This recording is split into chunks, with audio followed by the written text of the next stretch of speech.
welcome to Culture on I-24 News. I'm Oded Grober. Thank you so much for joining me. Today on our show, an Israeli film spectacular. We'll have Adam Sanderson, the director of the film Funeral at Noon, here in the studio. We'll see how GETT, winner of the Best Israeli Film of the Year, is preparing for the Oscar race. And we'll hear about the film Dancing Arabs, which finally sees the light of day.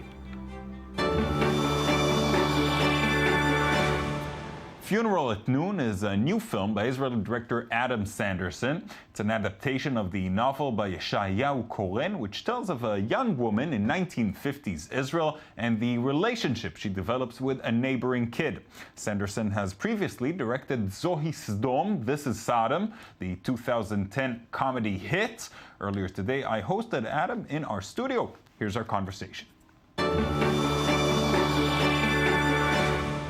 So, Adam Sanderson, thank you so much for coming in today. Thank you for inviting me. So I want to ask you, this is the second film that you've directed, the second feature film that you've directed, but I think it's safe to say this is the first Adam Sanderson film. You agree?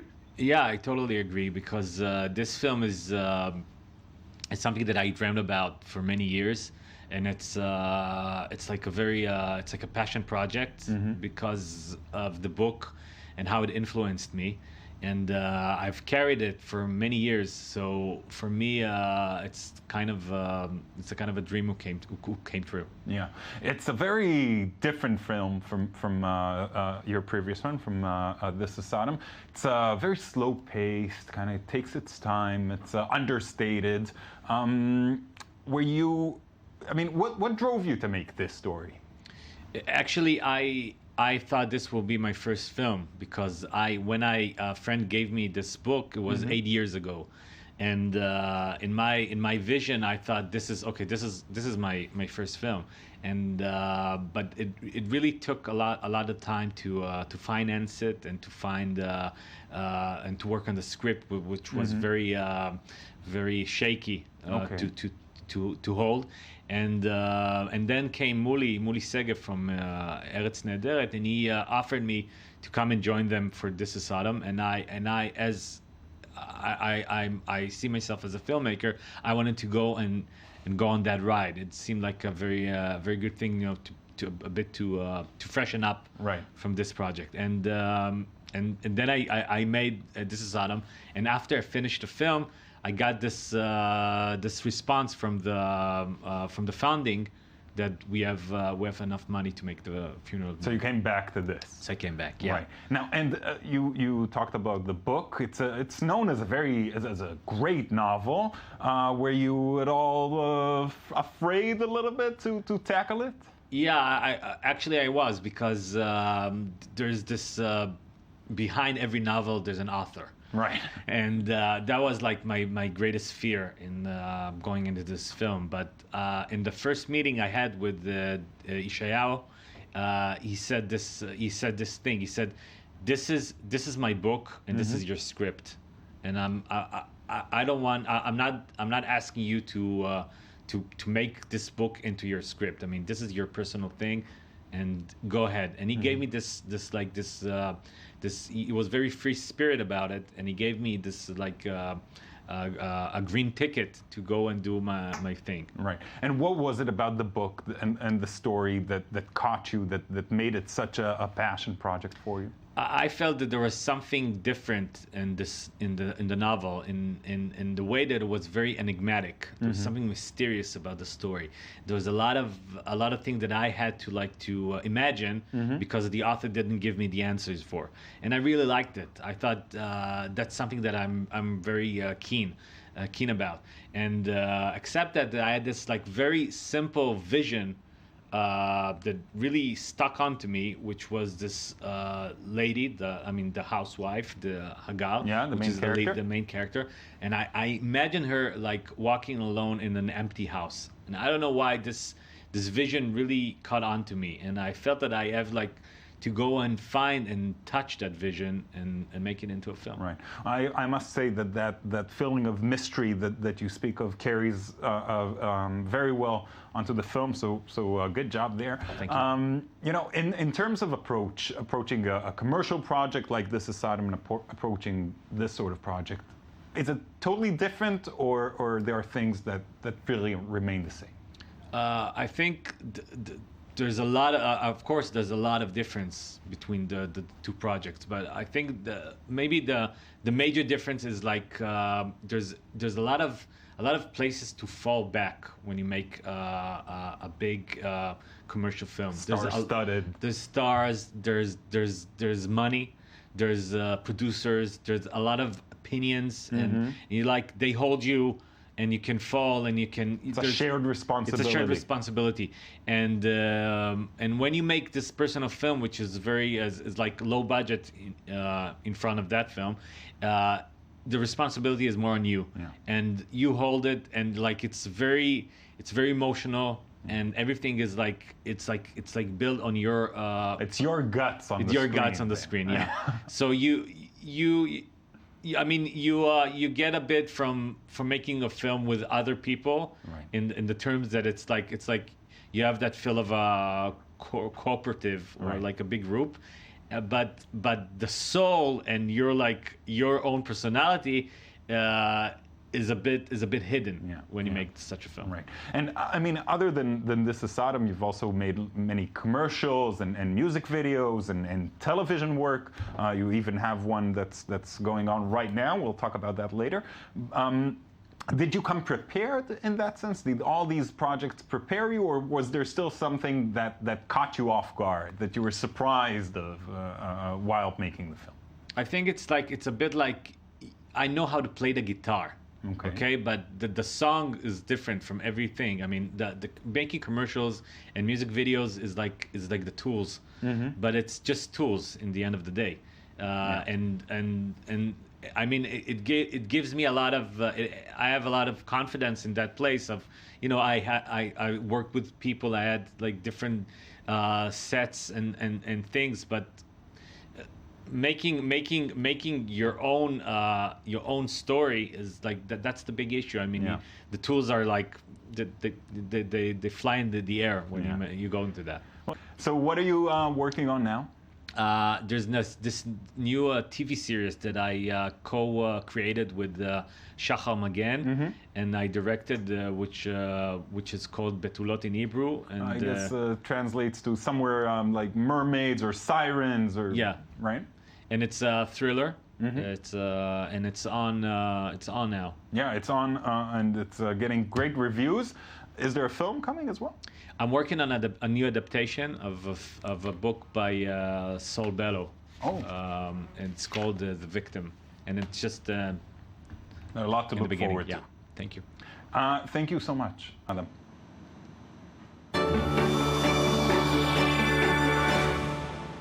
After being released in more than 30 countries and winning Best Picture from the Israeli Academy, the film GETT, The Trial of Vivian Amsalem, is fighting for its place on the Oscars shortlist. Sandy Foltis brings us the story behind this unique work. GETT. Last September 21st, Ronit and Shlomi Alkabetz won the Ophir, the Israeli Academy Award for Best Film for their movie GETT, The Trial of Vivian Amsalem. The award automatically qualifies the winning film to represent Israel at the Oscars. The victory was the starting signal to a new race they did not expect to compete in. It's huge. I didn't know what to expect. No one prepared me. No one told me what I was going to go through. It takes a lot of willpower to make this dream come true. The dream has a financial cost, but also a personal one, including moving to Los Angeles. The goal is to promote the film and publicize it to members of the Academy of Arts and Sciences. To stay in the minds of the voters, since they are the ones who vote for the films they liked and have touched them, Ronit and Shlomi spend a lot of time in Los Angeles. Shlomi hasn't left LA since mid-October. He's meeting, arranging screenings, talking to voters and to students. The key is to talk about cinema and talk about the film. Promoting the film in Hollywood is a mission that costs around $150,000. Organizing events for members of the Academy, screenings to attract investors, and hire a publicist whose address book is filled with coveted influential contacts. In the campaign for the Oscars, because it is indeed a campaign, you really get the feeling of being David against Goliath. That is to say, we are facing 83 competitors. As each country presents its film, each country finances their campaign. The State of Israel has helped us. They partly funded the campaign, but they can't fully fund it. So we have to invest our energy smartly to manage and to convince. On December 19th, the list of 83 foreign films in the running will be reduced to a short list of 9, and by January 15th, only 5 movies will remain. That's when the final sprint begins. In search of funding, a fundraising screening was organized in Paris last week. After releasing a movie to acclaim and even having political implications in Israel, the Elkabet siblings have one last goal to achieve. The third dream is to get an Oscar for Israel. And there, you will perhaps help us tonight to realize this dream. The itinerary also includes a meeting with Oscar voters, then cocktail parties and screenings at the Israeli and French consulates in Los Angeles. Many costly yet necessary events in order to stay in the race. Not necessarily a fair process. For sure, it's not fair for certain films. There are productions that can handle the costs and others that can't. We're a modest French-Israeli production, and for sure we have less means than others. But we also have a film that is very strong, and we also count on that.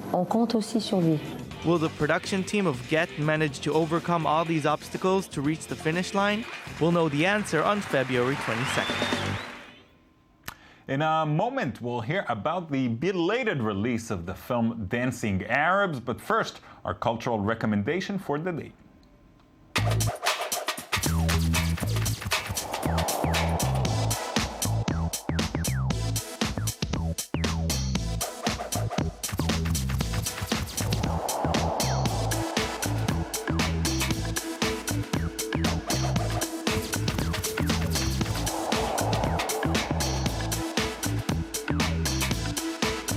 The history of Israeli modern dance and images is on display at the Israel Museum in Jerusalem.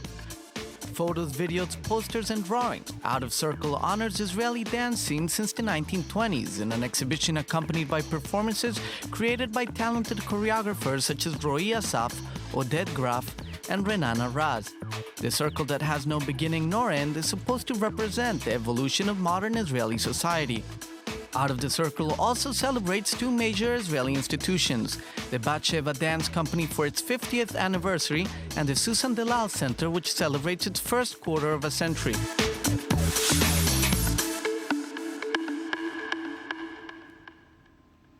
Now, a new Israeli film is struggling to find an audience in the current political atmosphere. We're talking about Dancing Arabs, and Amalia Rosenblum, author and cultural commentator, is here to tell us all about it.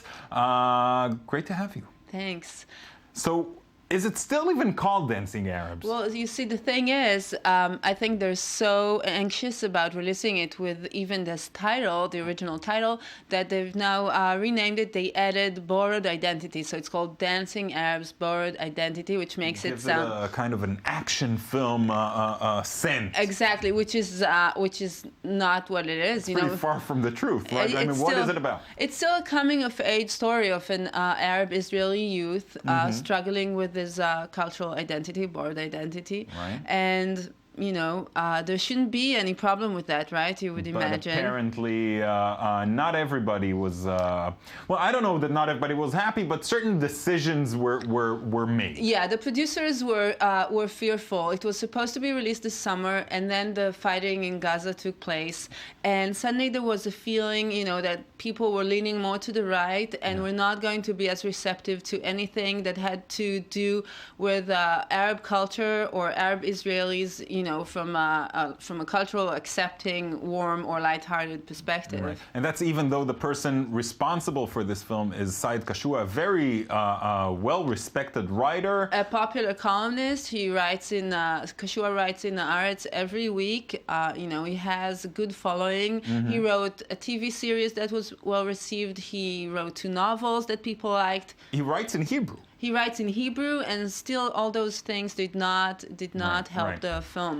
So, I mean, firstly, it was supposed to open the Jerusalem Film Festival. Exactly. So, and then that was... Yeah, that was canceled, and then it was supposed to be released theatrically, and during the summer. And it's December, right? And so that took a long time. And even now, when they have released it, they really changed tactics in terms of marketing.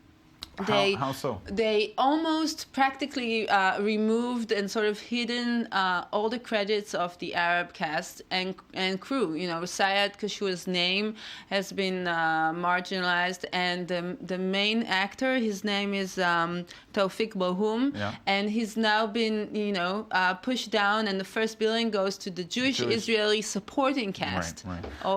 That's very sad, I must say. But it does look like a very interesting film, so we'll wish it all the best, and thank you, Amalia. Thank you. We're done for today. I hope you enjoyed our show. We'll be back tomorrow with another edition of Culture. Please join us again.